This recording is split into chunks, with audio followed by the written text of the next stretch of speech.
अध्याय 8। जब शमूएल बूढ़ा हुआ तब उसने अपने पुत्रों को इस्राएलियों पर न्यायी ठहराया। उसके जेठे पुत्र का नाम योएल और दूसरे का नाम अबीयाह था।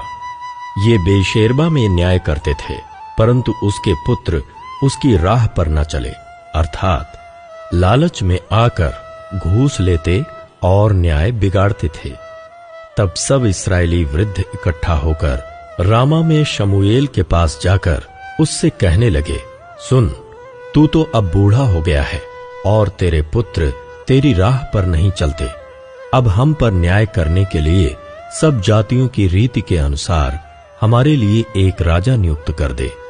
परंतु जो बात उन्होंने कही, हम पर न्याय करने के लिए हमारे ऊपर राजा नियुक्त कर दे, ये बात शमूएल को बुरी लगी। और शमूएल ने यहोवा से प्रार्थना की और यहोवा ने शमूएल से कहा, वे लोग जो कुछ तुझसे कहें उसे मान ले, क्योंकि उन्होंने तुझको नहीं परंतु मुझे को निकम्मा जाना है कि मैं उनका राजा ना रहूं। जैसे जैसे काम वे उस दिन से, जब से मैं उन्हें मिस्र से निकाल लाया, आज के दिन तक करते आए हैं कि मुझको त्याग कर पराये देवताओं की उपासना करते आए हैं, वैसे ही वे तुझसे भी करते हैं। इसलिए अब तू उनकी बात मान, तो भी तू गंभीरता से उनको भली भांति समझा दे और उनको बतला भी दे कि जो राजा उन पर राज्य करेगा उसका व्यवहार किस प्रकार का होगा। शमूएल ने उन लोगों को जो उससे राजा चाहते थे यहोवा की सब बातें कह सुनाई। उसने कहा, जो राजा तुम पर राज्य करेगा उसकी ये चाल होगी, अर्थात वो तुम्हारे पुत्रों को लेकर अपने रथों और घोड़ों के काम पर नौकर रखेगा और वे उसके रथों के आगे आगे दौड़ा करेंगे। फिर वो उनको 1000-1000 और 50-50 के ऊपर प्रधान बनाएगा और कितनों से वो अपने हल जुतवाएगा और अपने खेत कटवाएगा और अपने लिए युद्ध के हथियार और रथों के साज बनवाएगा। फिर वो तुम्हारी बेटियों को लेकर उनसे सुगंध द्रव्य और रसोई और रोटियां बनवाएगा।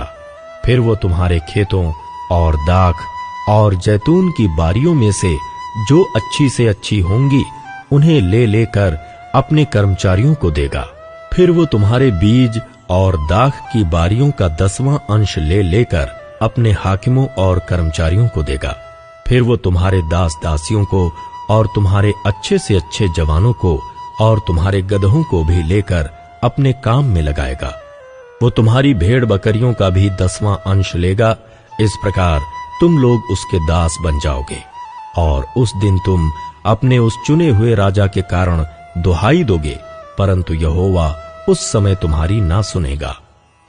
तो भी उन लोगों ने शमूएल की बात न सुनी और कहने लगे, नहीं, हम निश्चय अपने लिए राजा चाहते हैं, जिससे हम भी और सब जातियों के समान हो जाएं और हमारा राज्य हमारा न्याय करे और हमारे आगे आगे चलकर हमारी ओर से युद्ध किया करे।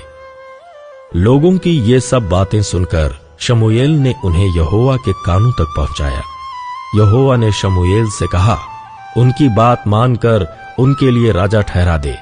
तब शमूएल ने इस्राएली मनुष्यों से कहा, तुम सब अपने अपने नगर को चले जाओ।